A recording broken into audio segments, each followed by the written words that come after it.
Jóvenes, ¿qué tal? Reciban un gran saludo de mi parte. Soy la profesora Yulia Ivonne Loardo y el día de hoy vamos a ver en esta semana 4 nuestro curso de literatura, ¿sí? Para esta semana, pues, tenemos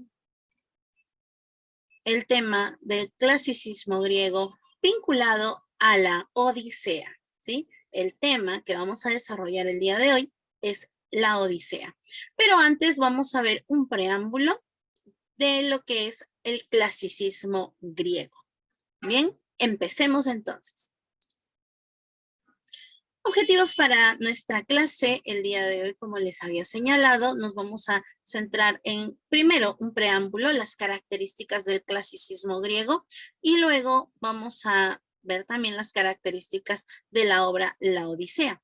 Vamos a conocer los aspectos formales y el contenido de esta obra, lo formal en cuanto a la estructura, ¿sí? Y también, por ejemplo, la temática. Bien, vamos a reconocer asimismo los tipos de personajes, los narradores y el tiempo que se da en la obra La Odisea. Bien, empecemos hablando del clasicismo griego. Yo sé que lo primero que viene a tu mente cuando mencionamos el mundo griego, ¿verdad? Lo primero que recuerdas quizá, a ver, trata de recordar tus clases del colegio. Quizá para algunos no hay referencia, pero sí han escuchado hablar de la Ilíada y la Odisea, que es una obra de Homero, ¿verdad? Del autor Homero, pero también de repente de la mitología griega, ¿no? Los dioses, ¿no? Por ejemplo, Zeus, o por ejemplo, la diosa Atenea, el dios Apolo, el dios Poseidón, ¿no? Entre otros dioses que también conocemos del mundo griego, de la mitología griega.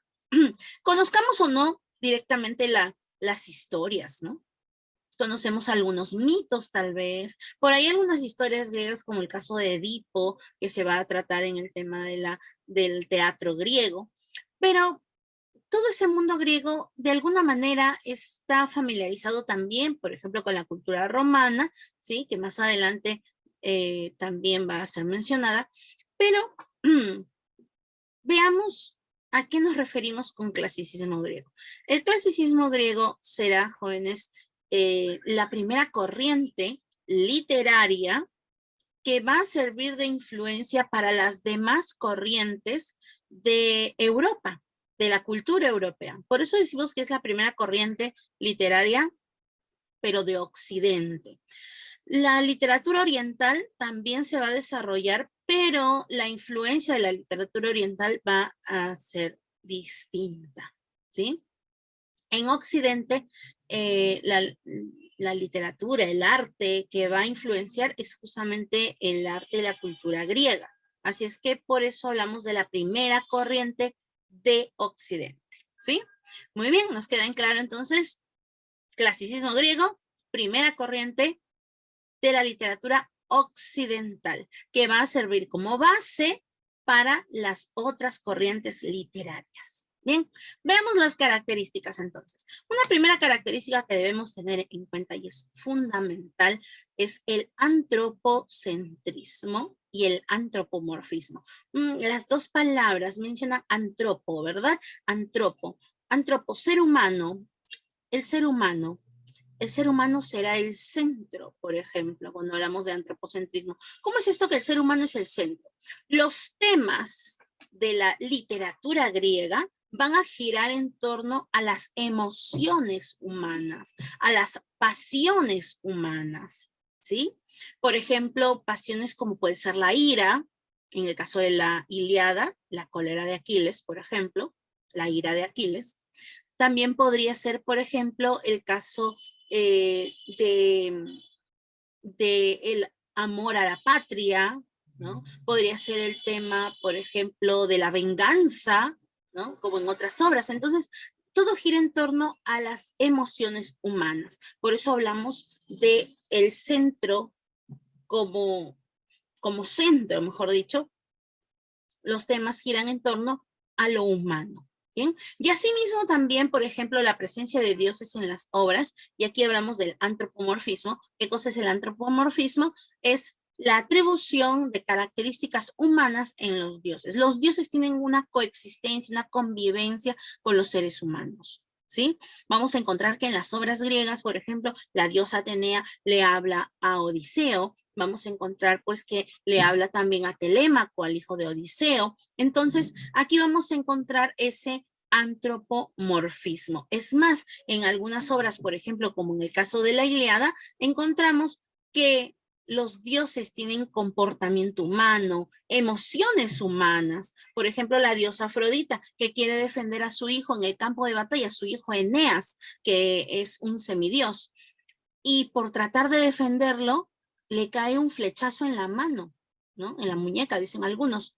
Y ella es herida, es decir, es un dios al cual le van a causar una herida. Igual al dios Ares cuando pelea en pleno campo de batalla en la Ilíada. ¿Sabías eso? Los dioses peleaban en el campo de batalla, junto a los seres humanos, en la Ilíada. Si no lo has leído, te invito a leerlo. Bien, entonces los dioses tienen comportamientos humanos, ¿sí? Muy bien. Por ejemplo, vamos a encontrar ahí el caso de Poseidón. Poseidón lleno de ira hacia Odiseo. ¿Te acuerdas por qué Poseidón odiaba a Odiseo? ¿Sí? Ah, por ahí de repente ya tienes la respuesta, ¿no? ¿Tiene que ver algo con un cíclope? Sí, tiene que ver algo con un cíclope, pero lo vamos a ver dentro de un instante. Sígueme. Base mitológica. La base de la literatura griega es la mitología, ¿sí? Las historias, muchas de las historias se basan en mitos. Por ejemplo, el mito de Edipo, por ejemplo, el mito de la manzana de la discordia. Por ejemplo, aquí en esta imagen, tienes aquí una imagen, ¿sí? Esta de acá, bien. Esta de acá, esta persona es Paris, ¿sí? Paris, que es un troyano, que le otorga a la diosa Afrodita, ¿sí? Le otorga la manzana. Profesora, la manzana. Y aquí nos acordamos de un mito, el mito de la manzana y la discordia, ¿no? En las bodas de Tetis y Peleo, la discordia, que no había sido invitada, decide lanzar una manzana dorada que tenía una inscripción que decía para la más hermosa. Y esa manzana la hace caer a los pies de tres diosas muy hermosas. La diosa Atenea, la diosa Hera y la diosa Afrodita. ¿Sí? Las tres diosas se atribuían que para ella era la manzana. Y aquí se genera la pelea entre ellas. ¿Cómo resuelven esto? Deciden que el hombre, el humano más hermoso, que en ese momento es Paris, ¿sí? Decida a quién se le otorga la manzana con la inscripción para la más hermosa. Cada diosa le va a ofrecer algo a Paris, ¿ah? ¿Sí? Le ofrecen algo. Pero Paris acepta el ofrecimiento de Afrodita. ¿Afrodita qué le ofreció? La mujer más hermosa. Entonces Paris le otorga la manzana a Afrodita. Y esta es la escena, ¿sí? Donde Paris le otorga la manzana a Afrodita. Ahí la pregunta sería, ¿qué crees que pasó con las otras dos diosas, con Hera y Atenea, cuando vieron que Paris le otorgaba la manzana a Afrodita? Obviamente, pues, cólera, ¿no? O sea, ¿qué estás diciendo? Que las otras no son hermosas, ¿no? Y se molestaron un poco. Pero ese detalle que te estoy mencionando, tú dirías, por eso, ahora, ¿qué tiene que ver eso con las obras griegas, ¿no? Ese mito. Tiene que ver mucho porque, por ejemplo, en la Ilíada es una obra que empieza cuando ya se ha desatado la guerra de Troya, es más, es el último año de la guerra de Troya, el 10º año, y vamos a ver que en esta pelea entre griegos y troyanos, Afrodita apoya a los troyanos. Claro, París era troyano, ¿cómo no lo va a apoyar? ¿Sí? Y recuerda que esa pelea, ¿sí? La pelea entre griegos y troyanos surgió justamente porque Afrodita cumple y le otorga a la mujer más hermosa a París, ¿sí? La mujer más hermosa estaba casada. Era la esposa de Menelao. Profesor, ¿y quién era Menelao? Tú recordarás por historia que Menelao era rey de Esparta. ¿Te suena el nombre? Esparta. Profesora, a los 300, no, olvídate de la película. Pero sí algo muy importante con Esparta. Esparta era un pueblo guerrero, eminentemente guerrero, militar. Entonces, ¿te imaginas? Esto es obvio, ¿no? O sea, un muchacho, ¿no? Digamos, un conquistador de mujeres, que era París, ¿no? Se lleva a la mujer, a la esposa del rey de Esparta, un pueblo eminentemente militar. No hay que ser adivino para saber lo que va a pasar, ¿sí o no?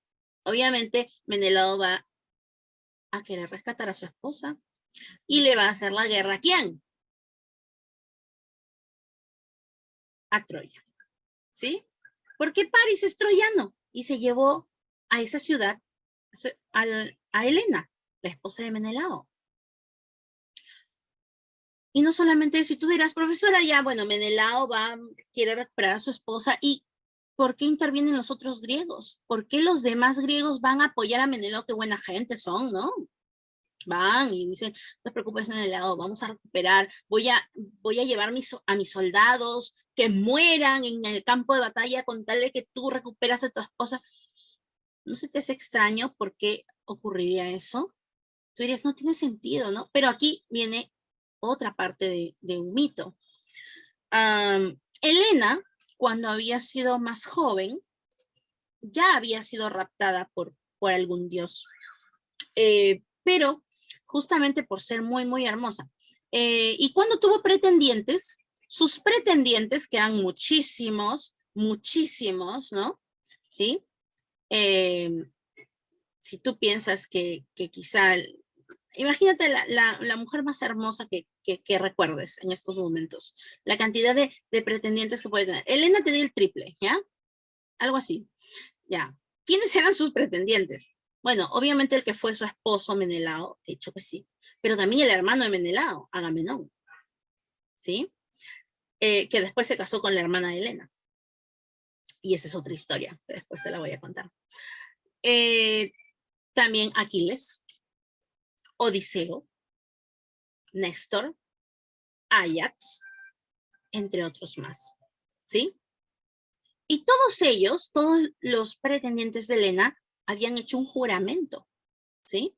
Que no importa a quién escogiese Helena como esposo, pero los pretendientes hicieron un juramento que si en alguna ocasión Helena se veía en apuros, ¿sí? Todos iban a salir a defenderla. Ese juramento de los pretendientes ocurrió. Entonces, ya sabes que cuando París se lleva a Helena, pues todos los que fueron sus pretendientes, así hayan estado comprometidos o casados, pues tenían que cumplir su palabra, porque recuerda que en la antigüedad se hablaba mucho de la palabra, ¿no? La palabra vale muchísimo. Si tú no cumples tu palabra quedas muy mal. No solamente quedas muy mal, ya se te cierran muchas puertas, porque la palabra valía mucho, ¿bien? No es como ahora que dicen, llego en 5 minutos y no, pasa una hora y no llegas. No, antiguamente la palabra valía mucho. Entonces, los pretendientes tienen que ir, van a esa guerra para recuperar a Helena y se da aquí la pelea entre griegos y troyanos. Mira todo lo que ocasionó entregarle la manzana a Afrodita, ¿no? Y por eso Afrodita apoya a los troyanos. Adivina, bueno, no es adivinar, sino que ya deduce qué diosas apoyaron a los griegos. Si Afrodita, a quien le dieron la manzana, apoyaba a los troyanos, dime qué diosas iban a apoyar a los griegos. Sí, en efecto, como tú mismo y misma estás pensando. Atenea y la diosa Hera van a estar del lado de los griegos. Es más, la diosa Atenea va a entrar al campo de batalla. Se pone su casco, ¿sí? No tengo un casco en estos momentos, pero bueno, se pone el casco. Tengo uno, ¿ya? Vamos a adivinar. Ya, se pone su casco. Bueno, este no es. Ya, se pone su casco y entra al campo de batalla. Atenea entra al campo de batalla. Pelea. Es más, Ares, el dios Ares, se puso del lado de los troyanos. Y Atenea se molesta. Es más, Atenea habla con un guerrero griego y le dice, mira, yo voy a alcanzar a Ares, estaban en un carruaje, y cuando lleguemos cerca a Ares, yo te voy a hacer la señal y tú le vas a meter un lanzazo a Ares. Y lo hace, ¿sí? Dicho sea de paso, eso era prohibido. ¿Por qué? Porque ningún ser humano podía golpear a un dios. Eso era algo imposible, o mejor dicho, era algo que no debía hacerse porque el humano, un simple ser humano, no podía golpear a un dios. No debía hacerlo. Era una divinidad. Se condenaba el ser humano, pero fue por indicación de Atenea. Atenea le dijo, ya, métele el lanzazo, y le metió el lanzazo en el costado al dios Ares. Todo eso donde se ve en la Ilíada, ¿sí? Así es que si tú en algún momento dijiste, profesora, en vez de leer la Ilíada, ¿puedo ver una película que hable de ello? No, no vas a encontrar una película que retrate todo lo que pasa en la Ilíada, por ejemplo, ¿sí? Es difícil. Por ahí hay películas, ¿ya? Por ejemplo, si estás pensando en una película de hace una década más o menos, la película Troya, por ejemplo, no tiene las mismas acciones, no tiene los mismos finales tampoco, no es igual a la Ilíada. ¿En qué se parece la película Troya a la Ilíada? En que Aquiles es rubio, nada más, ¿sí? En la Ilíada te dice que Aquiles es rubio, y eso es lo único que se parece en realidad. No he visto otra similitud. Disculpa, soy sincera. Ni la pelea de Héctor con Ayax, ni la pelea de Menelao con París, ni la muerte de Aquiles, ni el caballo de Troya. No, el caballo de Troya no aparece en la Ilíada. De ninguna manera, haz esto, por favor. De repente en estos momentos dice, profesora, no, yo pensé que el caballo se contaba en la Ilíada. No, no aparece en ningún momento. ¿Sí? Tampoco la muerte de Aquiles. En la Ilíada no muere Aquiles, muere Héctor, pero no Aquiles. ¿Sí? Aquiles no muere, en la Ilíada no. ¿Sí? En la Ilíada no te cuentan la muerte de Aquiles en ninguna manera, no muere Aquiles en ningún momento, pero él sí sabe que va a morir, ¿sí?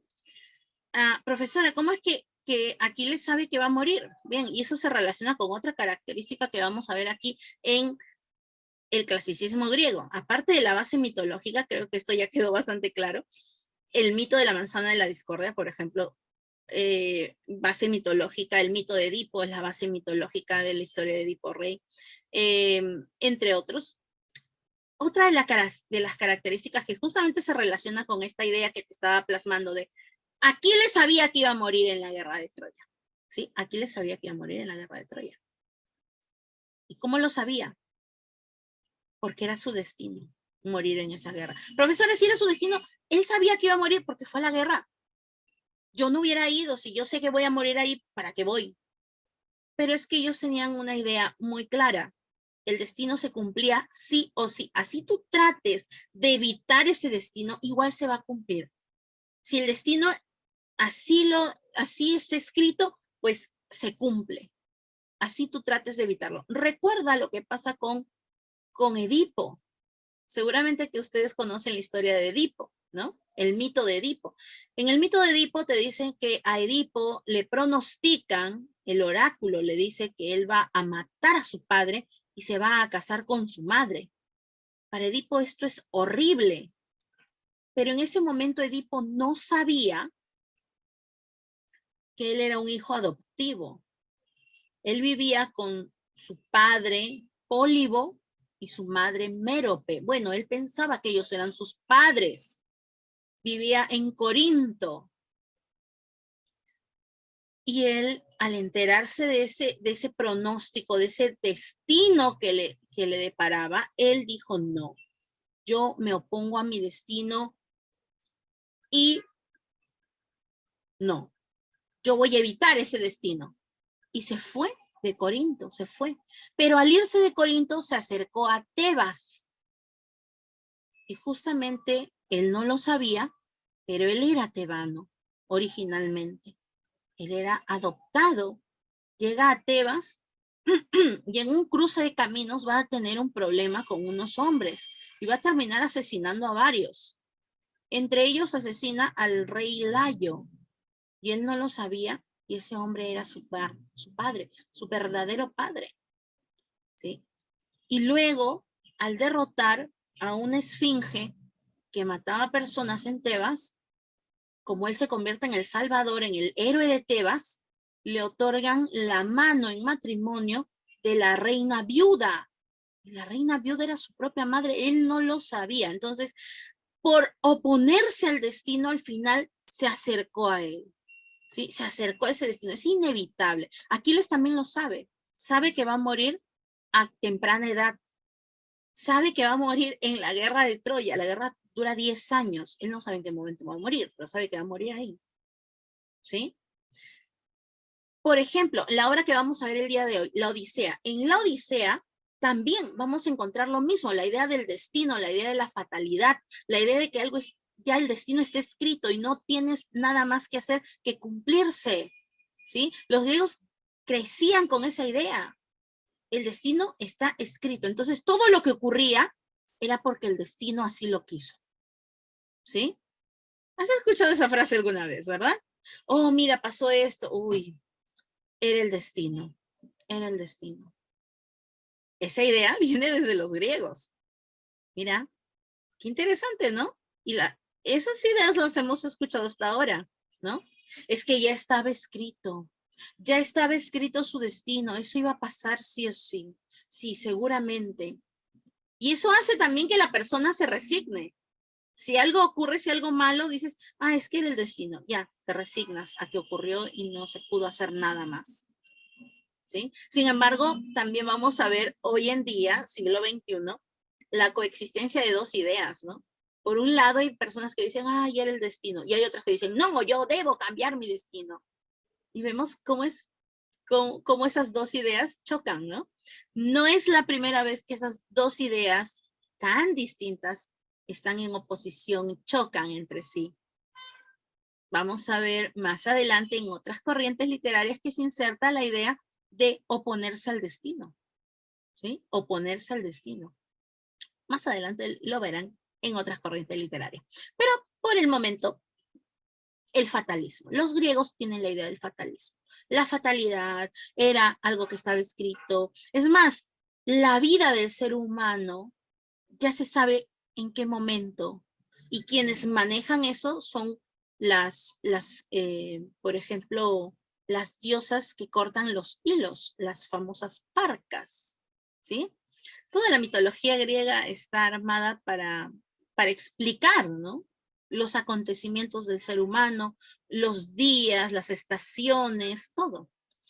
Bien, entonces el fatalismo justamente tiene que ver con esta creencia griega de que el destino está escrito, el destino ya está hecho para un ser humano.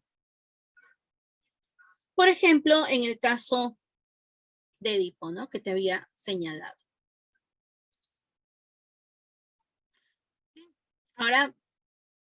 Ahora vamos a ver otra característica. Por ejemplo, el caso del equilibrio fondo y forma. Esto tiene que ver mucho con la estética griega. Para los griegos debía existir un equilibrio entre el tema que se trataba y la manera como se plasmaba, ¿sí? El tema debía ser un tema solemne. Por ejemplo, los personajes que aparecen en las obras son personajes aristocráticos, ¿sí? Que le dan, pues, digamos, la presencia ¿no? Lo solemne, el lenguaje también que utilizan y la forma como se plasma a través de cantos, ¿no? Entonces la forma, el lenguaje o el estilo debe corresponderse con el fondo, el tema o asunto. ¿Ya? Entonces, en la tragedia, por ejemplo, en la tragedia griega, vamos a ver esto en el teatro, se utiliza un lenguaje elevado, un lenguaje culto, ¿ya? Porque su tema es serio, ¿sí? El tema es serio y los personajes pertenecen a la nobleza, a la aristocracia. Bien, pasemos a los representantes de las obras o de los géneros en sí. Tenemos por un lado el género épico, y en la épica se va a desarrollar una épica heroica, ¿sí? Con Homero, ya sabes, las obras de Homero, la Ilíada, la Odisea, y también se desarrolla una épica didáctica, que aquí ya no va a estar Homero, sino Hesíodo. Hesíodo, por ejemplo, con una obra, la obra llamada Teogonía, y también la obra Los trabajos y los días. En la obra La Teogonía, por ejemplo, se muestra la genealogía de los dioses, ¿sí? Bien, en la lírica, por ejemplo, vamos a tener a Safo, que es la primera poetisa, Safo de Lesbos, ¿ya? Sus poemas y fragmentos poéticos son los que más destacan. Y en el caso de la lírica, vamos a tener en el caso de los cantos olímpicos a Píndaro, ¿sí? En el caso de Safo, la lírica que desarrolla Safo se le llama lírica monódica. Y en el caso de Píndaro, su lírica se llama lírica coral, ¿sí? Se dice que Píndaro desarrolló los cánticos para los Juegos de las Olimpiadas. Recuerda que las Olimpiadas existen desde la época griega. Y los epinicios justamente son los que destacan. Aquí los cánticos que desarrollaba Píndaro se llaman epinicios. Bien, vamos a la siguiente diapositiva.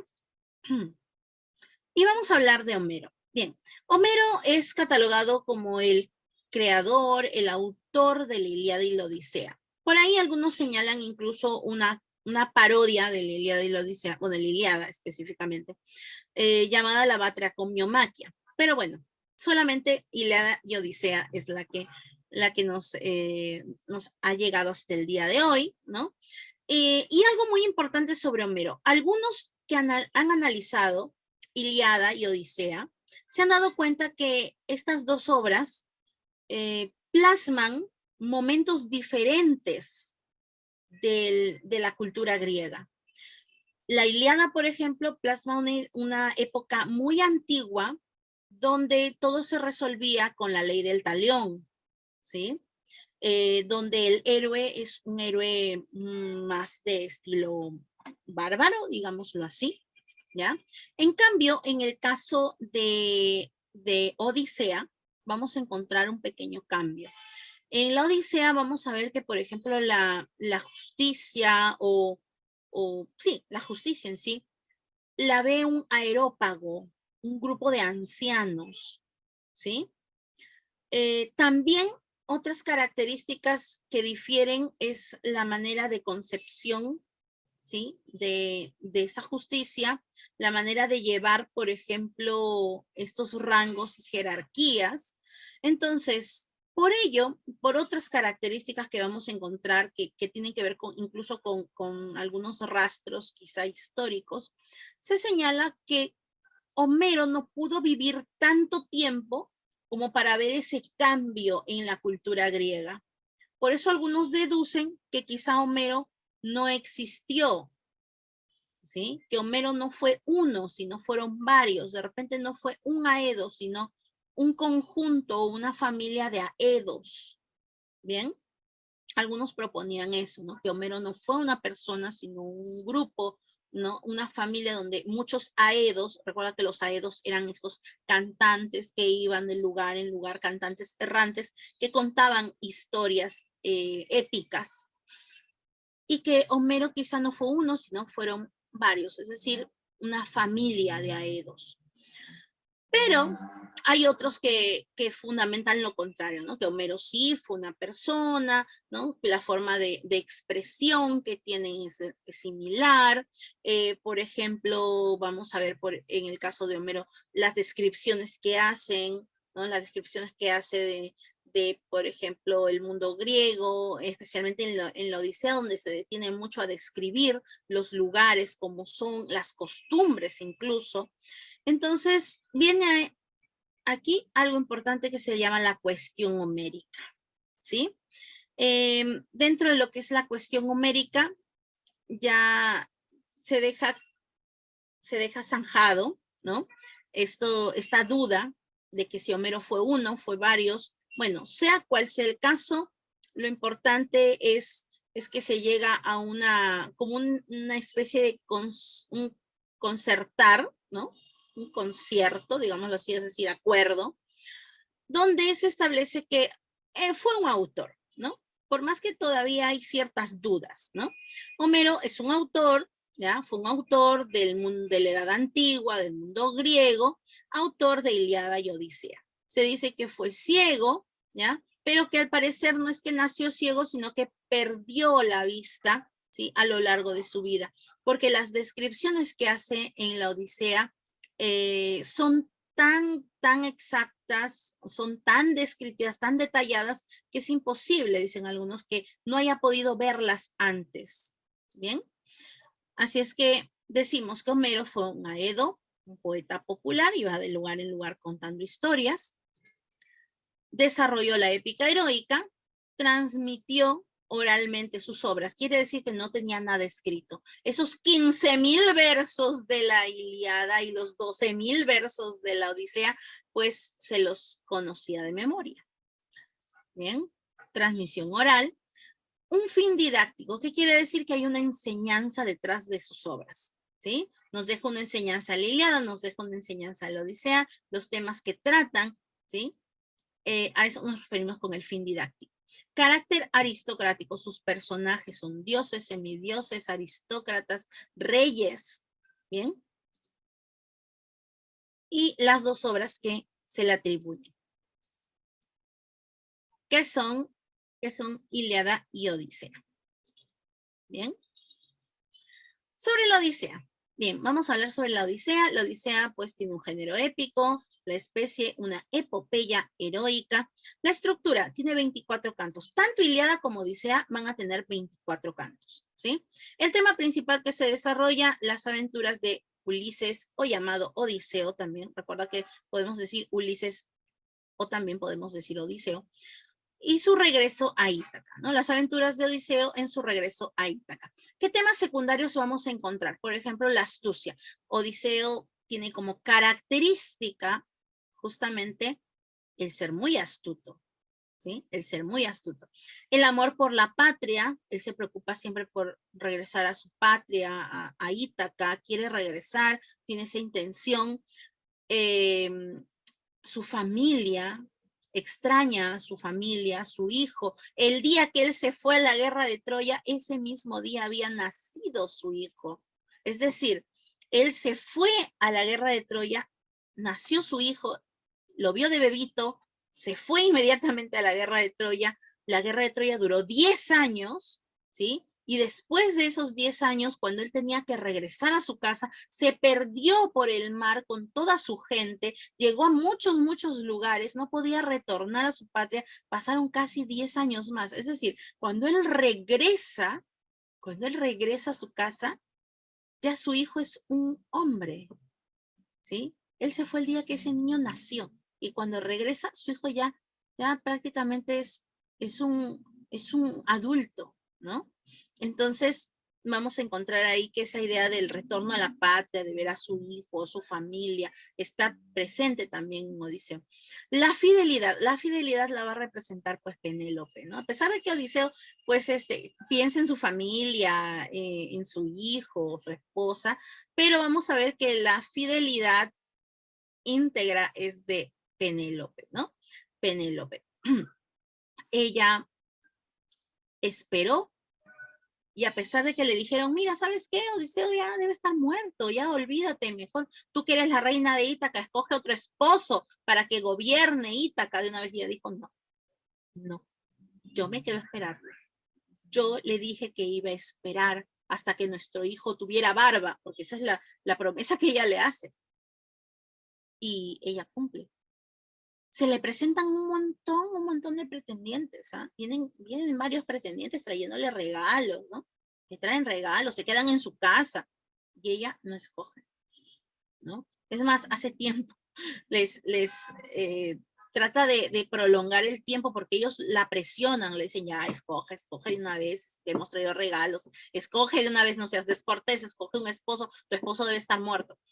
Y ella dice, bueno, voy a tejer una manta y cuando termine de tejerla, escogeré esposo. Mira, ella muy fiel a su esposo, decide prolongar el tiempo tejiendo esa manta porque tiene la esperanza de que él va a llegar. Y lo curioso es que ella teje de día y de noche desteje, como para no acabar nunca esa manta, ¿sí? Bien, y también algo muy importante que preguntó San Marcos en algún momento. En la Odisea, las aventuras que vive Ulises tratando de regresar a su patria y sin conseguirlo, esto hace que sea muy difícil el retorno, ¿sí? Él tiene la añoranza de regresar a su patria, pero se le hace cada vez más difícil. Entonces, aquí se ha visto la metáfora de la vida como un viaje difícil, ¿sí? Tanto así que esta palabra, la palabra Odisea, hoy en día la utilizamos pues en el vocabulario normal del español, ¿verdad?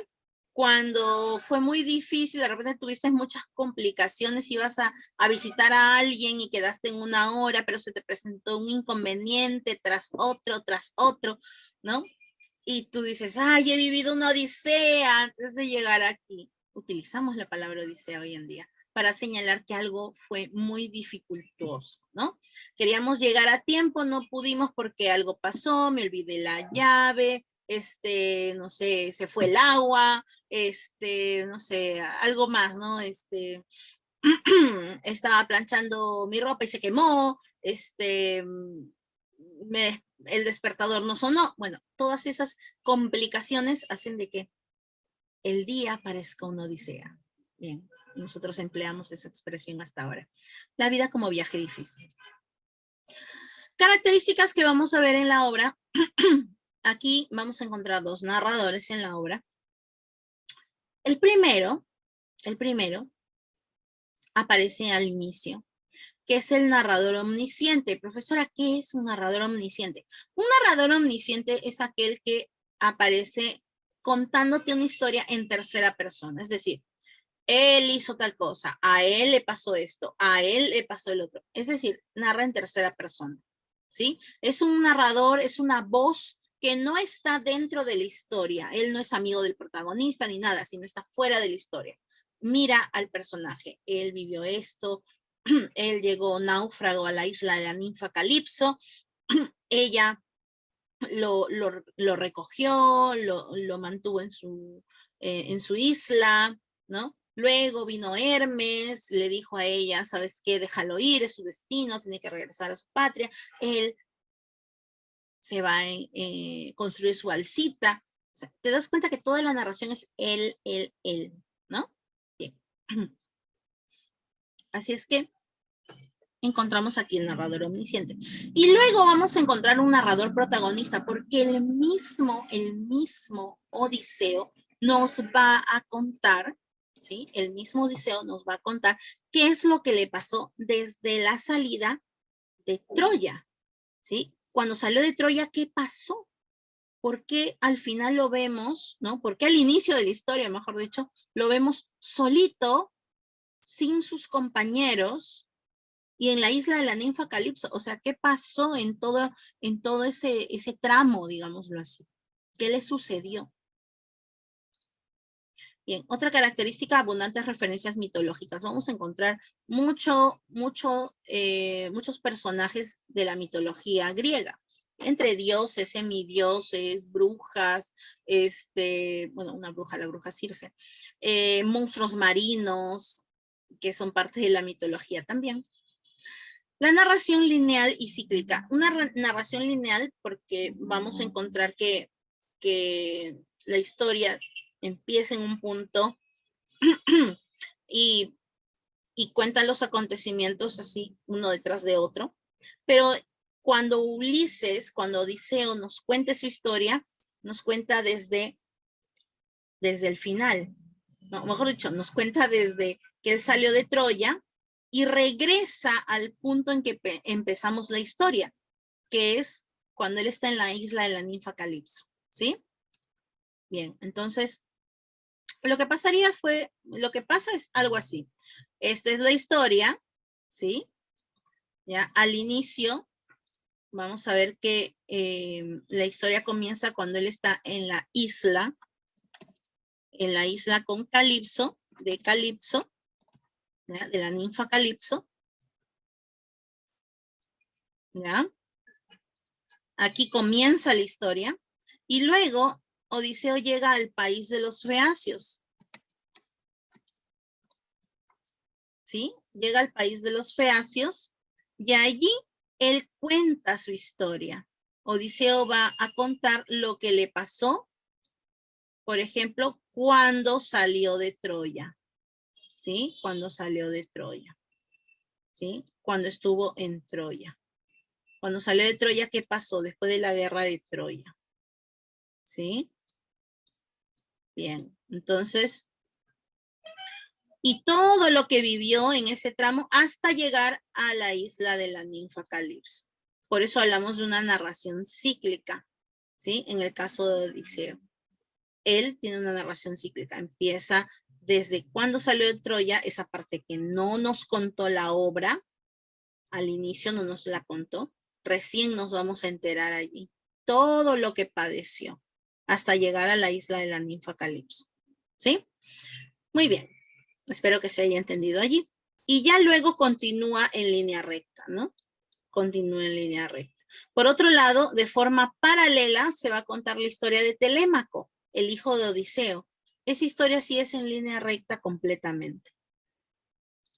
Bien.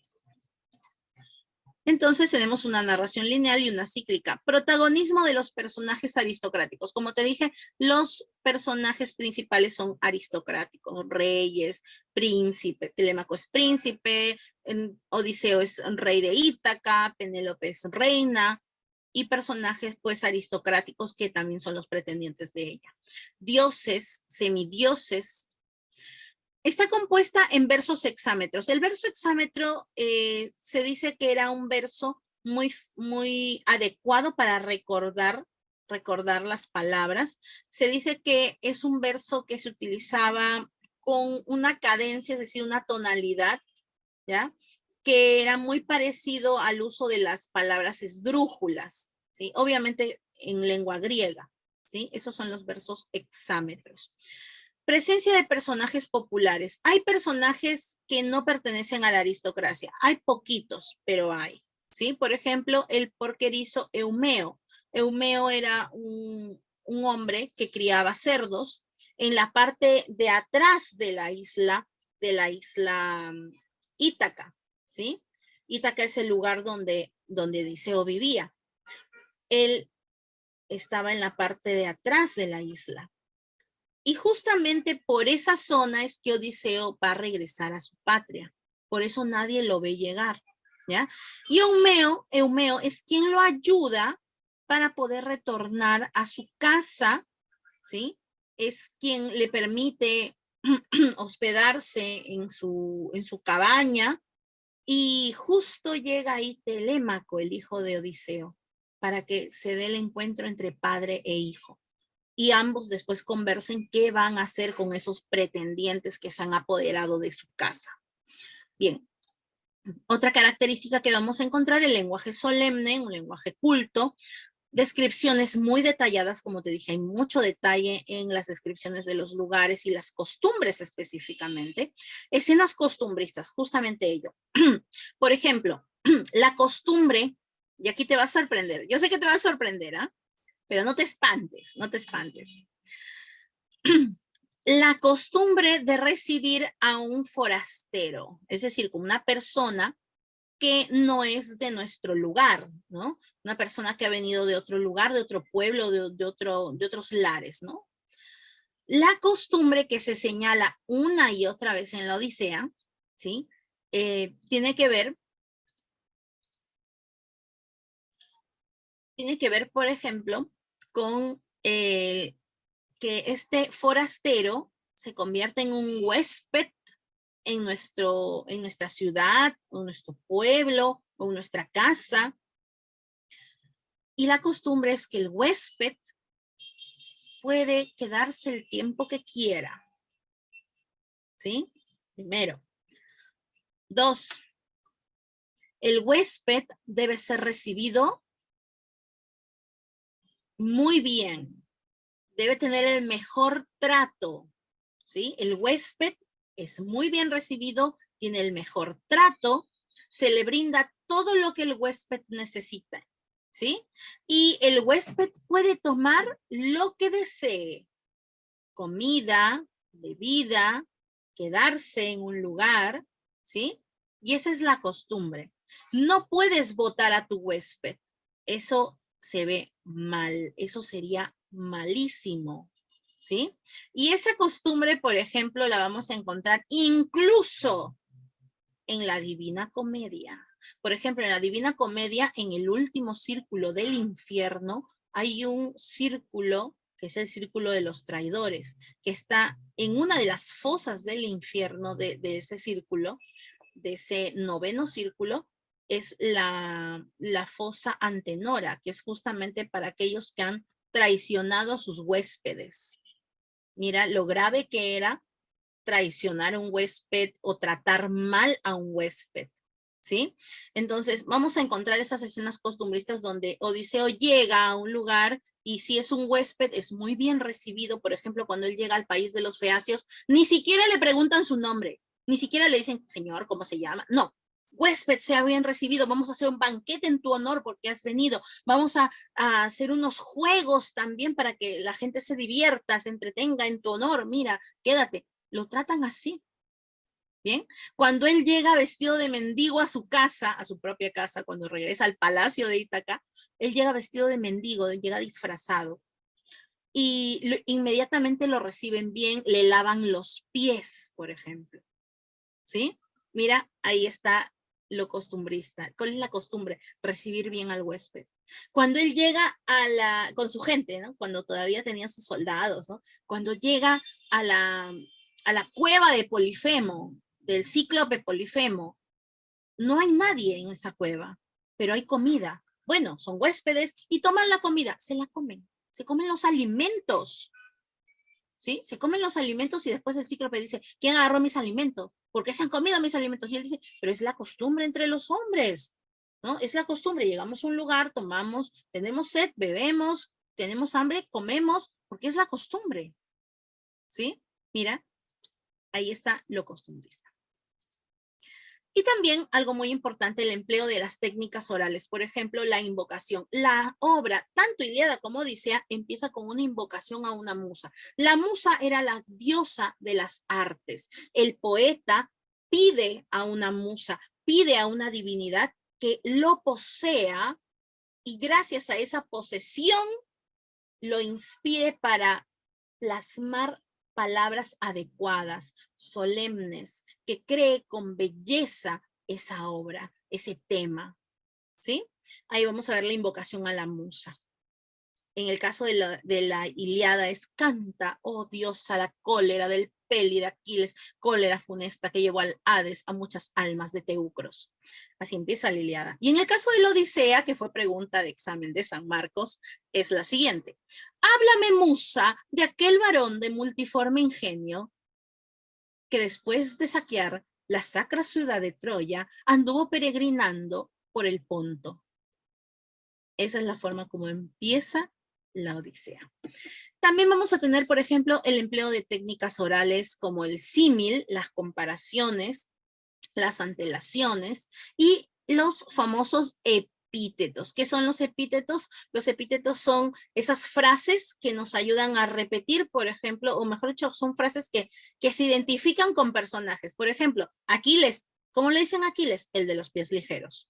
Ya si me dicen el de los pies ligeros, yo ya sé que es Aquiles, ¿sí? Ese es un epíteto. ¿Cómo le decían a Héctor? El de tremolante casco. ¿Cómo le dicen a Odiseo? El asolador de ciudades. ¿sí? El asolador de ciudades. Aunque también le van a decir el fecundo en ardides, ardid, estrategias. Odiseo era muy, muy ingenioso, muy astuto para crear estrategias. Bien, entonces hay otros epítetos más en las obras griegas, en las obras de Homero. Por ejemplo, Zeus, el que amontona las nubes. Atenea, la de ojos de lechuza, la diosa Atenea, así le decían. Por eso que su símbolo es la lechuza. Vamos a ver, por ejemplo, Helena, la de hermosas trenzas, ¿no? La diosa Hera, la de niveos brazos, y así, varios epítetos también para los personajes. Bien. Contenido de la obra. Bueno, vamos a dividirla en 3 partes. La crítica también la ha dividido en 3 partes. La primera es la telemaquía, ¿ya? Son los primeros cantos de la epopeya, y aquí se va a narrar la historia de Telémaco. Telémaco, el hijo de Odiseo, cuando decide partir de su hogar. Él, al darse cuenta que hay muchos pretendientes de su madre que ya la están hostigando, la están acosando, pidiéndole que ya elija a otro esposo, Telémaco lo que va a hacer, Telémaco entonces así decide llamar a un areópago, un grupo de ancianos, e ir a buscar a su padre. ¿A dónde se va a enterar que se va a encontrar con su padre? Pero por el momento lo dejamos ahí. Él ha ido a buscar a su padre, ¿no? Paralelo a ello, ¿ya? Vamos a ver que Odiseo estaba en ese momento en la isla de la ninfa Calipso, y luego llega hasta el país de los feacios, donde va a contar todo lo que le ocurrió, pues, a la salida de Troya, ¿no? Entonces, en la telemaquía lo que vamos a encontrar, por ejemplo, es el consejo de los dioses. La diosa Atenea va a aconsejar a Telémaco. Telémaco convoca a la asamblea y luego viaja a Pilos y a Esparta para informarse sobre su padre. El segundo momento en la Odisea es el regreso justamente de Odiseo, ¿no? Cuando Odiseo va a retornar a su patria. Aquí comprende desde el canto 5 hasta el canto 12, ¿ya? Allí vamos a ver, pues, que Odiseo va a contar todo lo que vivió a la salida de Troya. Por ejemplo, pues, una de las aventuras más conocidas en esta parte es la escena cuando ellos llegan hacia la zona de los van a terminar escapando. Hay muchos que van a perecer, pero es una de las aventuras. Aunque antes de la parte del cíclope, Odiseo va a vivir otras 2 aventuras. A la salida de Troya perdió casi la mitad de sus hombres en unas batallas con los cícones, que eran los amigos de los troyanos. Luego llega hacia un lugar que es el lugar de los lotófagos, donde con esta planta que comen es tan deliciosa que todos empiezan a olvidarse de regresar a su patria. Ya no quieren regresar, se quieren quedar allí comiendo esa planta, ¿no? Es una planta muy, muy adictiva, ¿no? Pero Odiseo logra que todos sus compañeros se vayan de allí, ya no consuman esa planta, ¿no? Y ahí es cuando después llegan a esta isla ciclopea, la isla de los cíclopes. Pero ¿cuál es el problema con este Polifemo? Bueno, el problema es que Polifemo era hijo de Poseidón. Y cuando Odiseo se va, le dice a Poseidón, disculpa, a Polifemo, la siguiente vez que alguien, por desgracia, pase por aquí y te vea ciego, dile que Ulises, Odiseo, el asolador de ciudades, te cegó. Y ahí es donde Polifemo por fin sabe el nombre de Odiseo, ¿sí? Polifemo se entera cómo se llama Odiseo y le dice, ya me habían dicho, me habían pronosticado, ¿sí? Mira, ahí está la idea de la fatalidad del destino. Me habían dicho que iba a venir algún día Odiseo, el asolador de ciudades, a cegarme, pero nunca pensé que fuera un ser tan pequeño, insignificante como tú, le dice. Y ahí es donde Cíclope llama a su padre, Poseidón, y le pide, ¿no? Y le dice que Odiseo, el asolador de ciudades, es quien lo cegó. Ahí es donde Poseidón la emprende contra Odiseo, va a tomar venganza por lo que le hizo a su hijo, va a impedir una y otra vez que Odiseo regrese a su patria. Bien, entonces vamos a encontrar aquí que Odiseo llega al país de los feacios y va bueno, recibe la hospitalidad del rey Alcino, ¿ya? Y ahí va a revelar su identidad. Y va a contar todas sus historias, bueno, incluida la del Cíclope, lo que le pasa después en la isla de la bruja Circe, luego cuando baja al Hades, ¿sí? Bien, ¿qué te parece si hacemos un pequeño esquema? ¿Sí? Voy a hacer un pequeño esquema para entenderlo de repente un poco mejor, esta parte, ¿sí? Para entender un poco mejor esta parte. Bien, por ejemplo, si esta es la línea de tiempo de Odiseo, ¿ya? Como te dije, la historia comienza cuando Odiseo está, la historia, la Odisea empieza cuando él está en la isla de la ninfa Calipso, ¿no? Calipso. La ninfa Calipso se enamora, bueno, digamos que se obsesiona con Odiseo, pero luego llega el dios Hermes, el mensajero, el dios Hermes, el mensajero, llega y le dice a Calipso, ¿sabes qué? Ha llegado el tiempo en que él regrese. Y esto por intervención de Atenea. Atenea siempre protegiendo a Odiseo, intercede por Odiseo y le dice a Zeus, Zeus, ya es hora de que él regrese, y es hora de que él regrese a su patria. Ya sabes que ese es su destino. Atenea aprovecha que Poseidón no estaba en el Olimpo en ese momento. Cuando Poseidón regresa se molesta, mira, tú has intercedido por él, no, le voy a impedir que regrese a su patria. Para ese momento Odiseo ya había tomado su barquita, ¿sí? Había tenido su barquita y pues estaba camino ya a su patria, bueno, supuestamente, ¿no? Ya estaba por el mar, Odiseo en el mar, ¿sí? Estaba en el mar, pero el dios Poseidón le destroza la barquita al pobre Odiseo y Odiseo va a llegar hasta el país de los feacios, ¿sí? Llega al país de los feazos, no, de los feacios, no tiene que ver nada contigo. Ya, listo, ahí está el país de los feacios y aquí Odiseo, pues, Odiseo va a empezar a contar su historia. Pero cuando llega al país de los feacios, nadie sabe que él es Odiseo. Es más, él llega desnudo, ¿sí? Porque te acuerdas, su barquita se había roto y todo. Llega hacia la arena desnudo y quien lo encuentra es la hija del rey de los feacios, la hija de Alcino llamado Nausica. Nausica ayuda a Odiseo, hace que le brinden agua, una túnica para que se cubra, y Odiseo después, por indicaciones de Nausica, llega hasta el palacio del rey Alcino. Ahí es donde es bien recibido, dan un banquete para él, llega un Aedo, empieza a contar las historias de Troya, ¿sí? Hay un Aedo que empieza a contar las hazañas de la guerra de Troya, y ahí cuando escucho Odiseo, escucha todo lo que, empieza a recordar todo lo que vivió en la guerra de Troya y se pone a llorar. Llora muchísimo, llora con tal sentimiento que después el rey Alcino se acerca y le dice, forastero, ¿por qué lloras de esa manera? ¿No? ¿Es que acaso tú viviste esa guerra? ¿O tú tuviste algún pariente que vivió en esa guerra? ¿No? Forastero, ¿quién eres en realidad? Y ahí es donde Odiseo por fin revela su identidad. Él dice que no quiere mencionar su nombre porque ha traído muchas desgracias mencionarlo. Y ahí es donde recién va a descubrir, ¿no? O mejor dicho, va a revelar que él es el único que falta regresar a su patria. Y todo el mundo se sorprende, wow, wow, ¿no? A ver, cuenta, ¿qué pasó? Nadie sabe lo que ha ocurrido con él.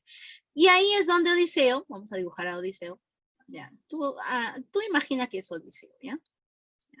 Y Odiseo ahí empieza a relatar su historia, ¿sí? La historia que empieza a relatar Odiseo en ese momento, entonces va a tener un retroceso.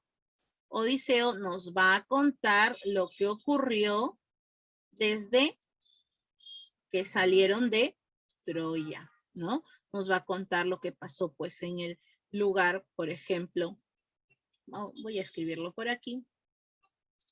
Por ejemplo, al salir de Troya, va a contar, por ejemplo, lo que ocurrió con los sícones. Voy a poner por acá, ¿ya? Me cuenta lo que pasó con los sícones, ¿sí? Luego nos cuenta que llegaron hacia el lugar de los lotófagos. Luego con el cíclope Polifemo, ¿ya? Luego con los lestrigones, que también ahí eran unos que comían carne humana. Luego llegan a la isla Eolia. Disculpa acá. A ver, un pequeño error acá. Lestrigones es después. Eolia es acá. La isla de Eolo. Eolo es el dios del viento. Él lo trata de ayudar, pero al final no puede porque de todas maneras guardan los vientos negativos que van en contra de ir a Ítaca, solo dejan los vientos que lo van a llevar directamente a Ítaca, pero desgraciadamente los hombres de Odiseo son tan ambiciosos que ven la bolsa grandota llena de vientos, no sabían que había vientos, y lo que hacen es abrir la bolsa y regresan al mismo punto donde partieron. Y Eolo ya no lo quiere ayudar más. Luego llegan a la isla Eea, donde está Circe, la bruja Circe, que convierte a los hombres de Odiseo, los convierte en cerdos, ¿sí? Los convierte en cerdos. Y aquí Odiseo tiene que salvar a sus amigos, a sus compañeros. Hermes es quien lo ayuda, le dice, mira, come esto, eso va a impedir de que el hechizo de ella funcione en ti. Cuando ella se dé cuenta que tú no te conviertes en cerdo, se va a asustar, tú sacas una daga, la amenazas, ella te va a pedir irse a la habitación contigo, tú vas a acceder y así vas a poder salvar a tus amigos.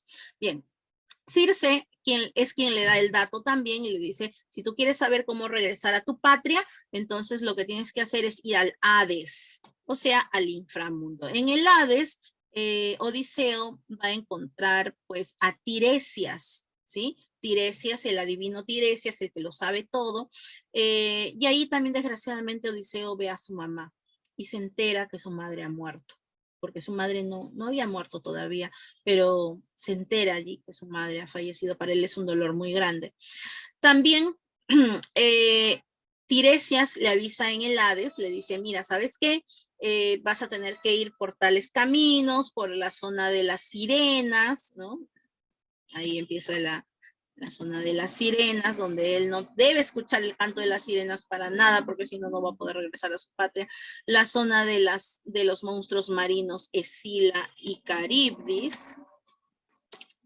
Luego, la zona donde están las vacas del sol, ¿sí? Y acá sí va a haber un gran problema, porque le da la indicación, tus hombres no deben comerse, nadie debe comerse a las vacas del dios Sol, de Helios, porque si lo hacen nunca más van a regresar a su patria, ¿no? Nunca más van a regresar a su patria. Entonces, la última parada antes de llegar a la isla de la ninfa Calipso es justamente, vamos a borrar esta partecita, no te vayas a confundir. Voy a darle aquí un giro.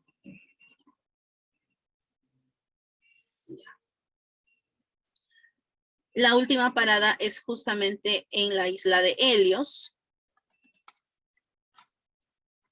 Y allí es donde los hombres de Odiseo se comen a las vacas del sol y por eso nunca van a regresar con vida a su patria. Y el único que queda vivo es Odiseo, quien llega naufragando hasta la isla de la ninfa Calipso. Es decir, Odiseo nos cuenta todo lo que vivió antes de llegar a la isla de la ninfa Calipso. Por eso hablamos de una narración cíclica. Bien, luego ya los feacios lo van a ayudar a retornar a su patria y ahí es cuando Odiseo por fin regresa a Ítaca, ¿sí? Se da el retorno a Ítaca y se encuentra con su hijo Telémaco, ¿ya? Se encuentra con su hijo Telémaco. Para esto, recuerda que Telémaco también, vamos a ver que paralelamente a ello, ¿ya? Paralelo a esto, Telémaco, vamos a unirlo por acá. La historia de Telémaco se une acá con él porque él ha salido de la isla, ¿sí? Ha ido a buscar a su padre, Telémaco, busca a su padre, Odiseo, ¿ya? Y como no encuentra a Odiseo, pues retorna, obviamente tiene que retornar a Ítaca. Cuando retorna a Ítaca, se encuentra con su padre y los dos van a planear aquí lo que van a hacer con los pretendientes. Pero sigamos viendo lo que pasa. Bien, entonces vamos a ver que después de relatar la aventura, se da la venganza de Odiseo. Esto va desde el canto 13 hasta el canto 24. Odiseo va a llegar vestido de mendigo a su propia casa para no ser reconocido. Pero hay alguien quien sí lo reconoce. Su perrito. El perro Argos, que era la mascota de Odiseo. Cuando Odiseo llega vestido así de mendigo con andrajos, el perro sí lo reconoce. Pero es un perro muy, muy viejito. ¿Eh? Está echadito, que ya no puede ni moverse, pero él levanta medio cuerpo. Reconoce a Odiseo. Tira las orejas para atrás. Quiere levantarse a verlo y se muere. Pero fue el primero que lo reconoció. Odiseo con mucha pena tiene que callarse y le duele en el alma que su perro se haya muerto, pero no puede hacer nada, no puede mostrar emoción alguna. Llega como si fuera un mendigo con andrajos, lo reciben, él ve todo lo que pasa, los pretendientes que son unos malcriados. Y aquí se va a dar también pues el reconocimiento de Euriclea. Euriclea es la sirvienta más antigua y reconoce a Odiseo por una cicatriz en el pie. Al momento que le lavan los pies, lo reconoce. Y Euriclea quiere avisarle a Penélope. Le quiere decir, mira, está aquí Odiseo. Pero la diosa Atenea distrae justamente a Penélope y evita que se reconozcan a Odiseo. Odiseo le dice, shh, no le digas nada. ¿Bien? Y luego, Penélope va a pedir que el que quiera ser esposo de ella, ocupar el lugar de Odiseo, tiene que hacer lo mismo que Odiseo. Usar el arco y la flecha, ¿sí? El arco y la flecha de Odiseo. La reina Penélope entonces pide que el que quiera ocupar el lugar de Odiseo, pues tiene que utilizar el arco y la flecha de Odiseo, ¿no? Engarzar primero el arco y utilizar el arco haciendo pasar una flecha por los puntos, unas argollas que van a colocar, todas una detrás de otra. Me parece que son 12 argollas. Y los pretendientes ven esto pues algo terrible, ¿no? Dice, ¿cómo vamos a pasar la flecha por todos esos huequitos, ¿no? Es imposible, ¿no? Pero bueno, vamos a utilizar el arco, ¿no? Y bueno, van a intentar poner el arco. Uno de ellos dice, yo voy a ganar, ¿no? Eso es fácil, yo seré el ganador, ¿no? Y todos empiezan a intentarlo, ¿no? Todos empiezan a intentar a ver engarzar el arco y la flecha, pero va a ser muy, muy difícil, ¿sí? Va a ser muy, muy difícil. Bien, creo que por ahí la matanza de los pretendientes no va a ser algo, pues, que nazca así, por así, ¿no? Va a ser ya algo planificado. Y vamos a encontrar, pues, que todos los pretendientes van a ser asesinados, pero primero Odiseo es el que, como ve que todos los pretendientes no pueden engarzar el arco y la flecha, entonces Odiseo, vestido como mendigo, va a intentarlo y la gente se ríe, ¿no? Ah, mira, si nosotros los hombres más fuertes, no pudimos, este viejito, ¿no? Este mendigo, ¿no? Que ni fuerza tiene, ¿cómo va a poder, ¿no? Y todos se ríen, ¿no? Pero vamos a ver, pues, que en realidad, a ver, permíteme por acá, algo pasa con mi videito. En realidad sí va a poder, ¿no? Así es que se va a dar pues la venganza, la matanza de los pretendientes. Ya no te puedo poner esa parte, obviamente, es horario de protección al menor. Pero si tú quieres verlo, profesora, ¿qué esas imágenes? ¿De dónde las sacan? Esa es la película llamada La Odisea. Desgraciadamente, esta película, que tiene una duración de 4 horas, creo, o más, no tiene todas las escenas de la obra es muy extensa, y tampoco está en el orden real de la Odisea, ¿sí? En esta película tú vas a ver que está todo en línea recta, no está como originalmente la Odisea se encuentra, ¿no? Desde la isla de la ninfa Calipso, no está desde ahí, está desde el inicio, cuando Odiseo va a Troya, bueno. Obviamente por ser una película, la tienen que ordenar de una manera distinta para que la gente la pueda entender mejor, ¿no? Pero bueno, tiene muchas escenas que son muy, muy similares a la obra. Es la única película que he visto que sí tiene escenas, no digo toda la película, pero sí tiene escenas muy parecidas a lo que relata la obra La Odisea. Bien, al final Odiseo se encuentra con Penélope, se reconocen, ¿no?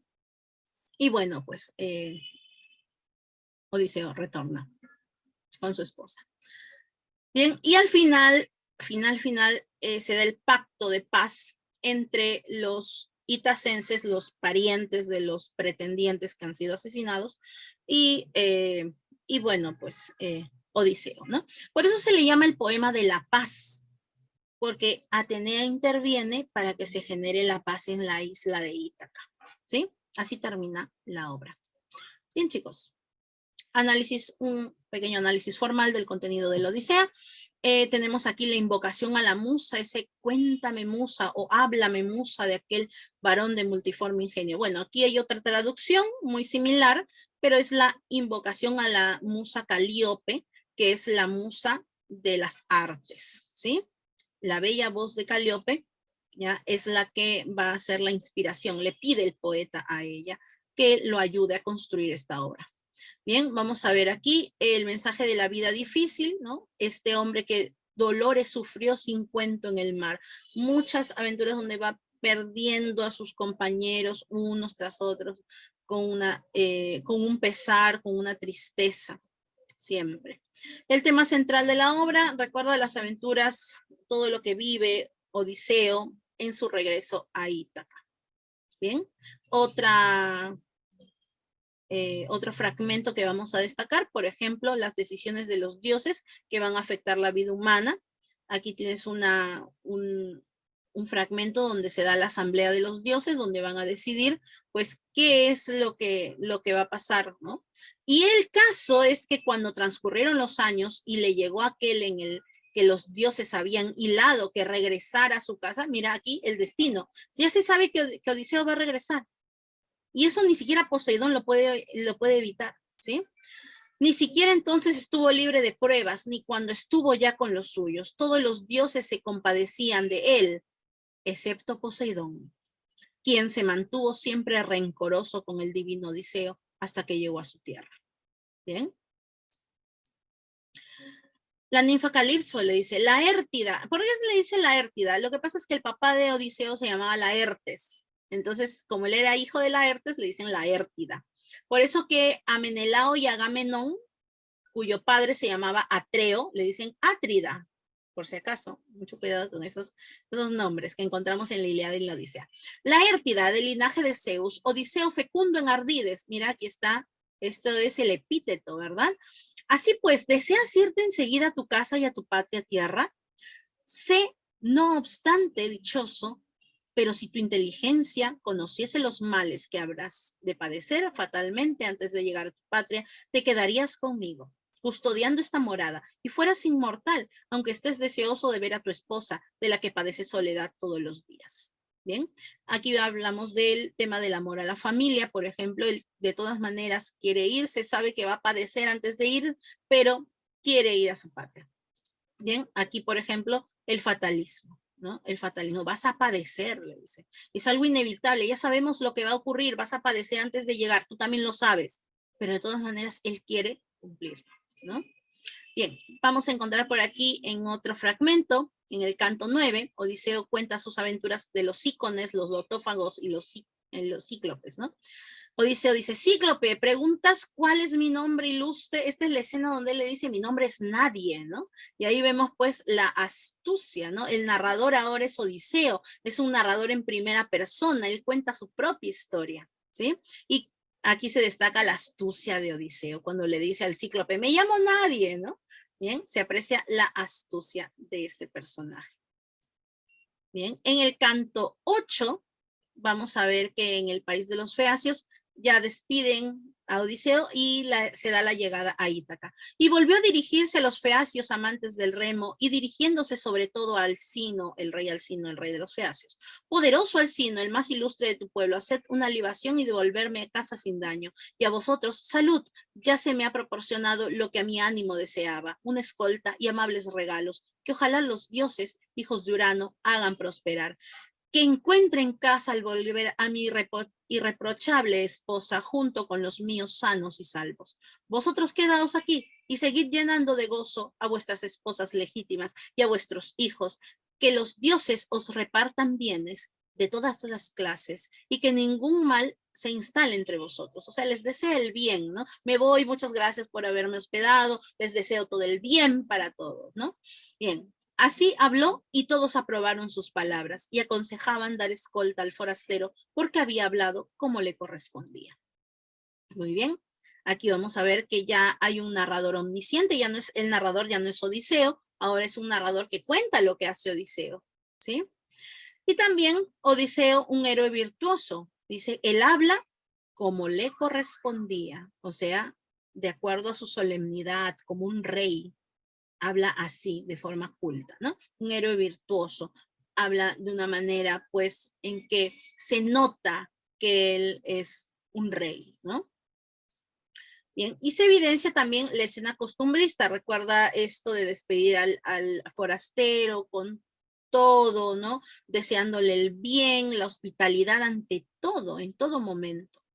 Bien, y el último, vamos a ver el caso de la parte de la venganza, ¿sí? La venganza a los pretendientes. Así dijo y apuntó la amarga saeta contra Antino. Ojo, Antino es el pretendiente más destacado en la obra. ¿Por qué? Porque es el que peor se porta, ¿sí? Es el más abusivo, ¿sí? Es el más abusivo en la obra y es el primero que va a morir, es el primero que Odiseo mata, ¿ya? Bien, apunta la amarga saeta, la flecha, contra Antino. Levantaba una hermosa copa de oro de doble asa y la tenía en sus manos para beber vino. La muerte no se le había venido a las simientes, o sea, a la cabeza, ¿no? No tenían ni idea que lo iban a matar. Pues, ¿quién creía que entre tantos convidados, uno, por valiente que fuera, iba a causarle funesta muerte y negro destino? Pero Odiseo le acertó en la garganta y le clavó una flecha, la punta le atravesó en la línea recta del delicado cuello, se desplomó hacia atrás, la copa se le cayó de la mano al ser alcanzado y a punto un grueso chorro de humana sangre brotó de su nariz. Mira, con tanto detalle, ¿no?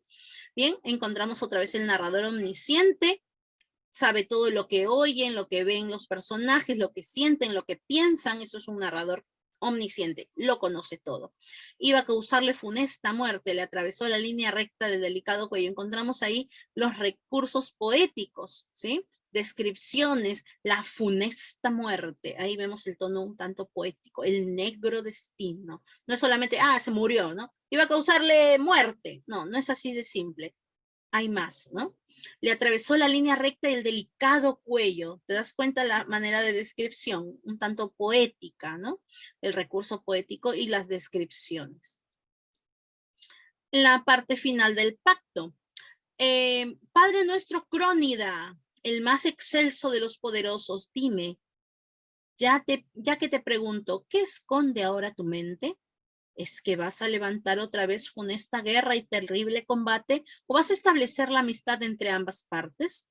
Y Zeus, el que reúne las nubes, el que amontona las nubes, ahí vemos el epíteto, le contestó, hija mía, ¿por qué me preguntas esto? ¿No has concebido tú misma la decisión de que Odiseo se vengara de aquellos al volver?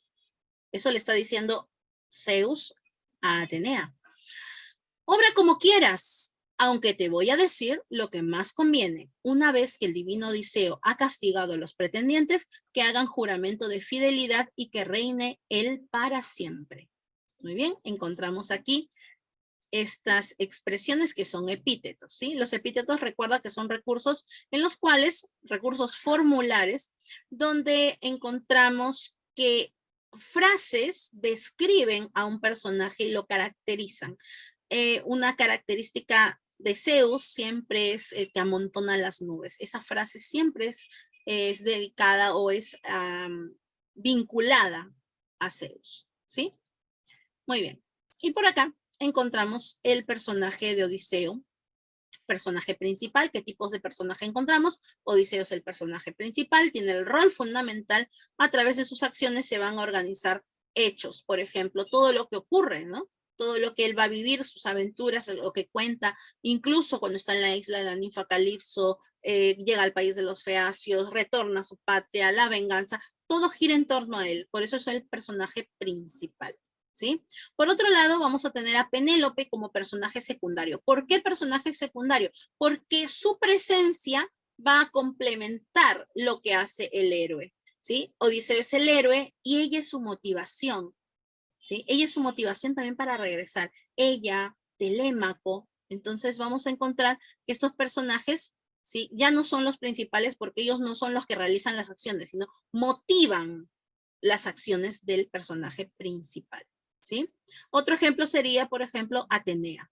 Atenea también es la que se relaciona, interactúa con el personaje principal para que él pueda realizar sus acciones. Y bien, chicos, con esto terminaríamos el día de hoy y luego pasarían, obviamente, a su práctica dirigida. Nos vemos en la práctica dirigida.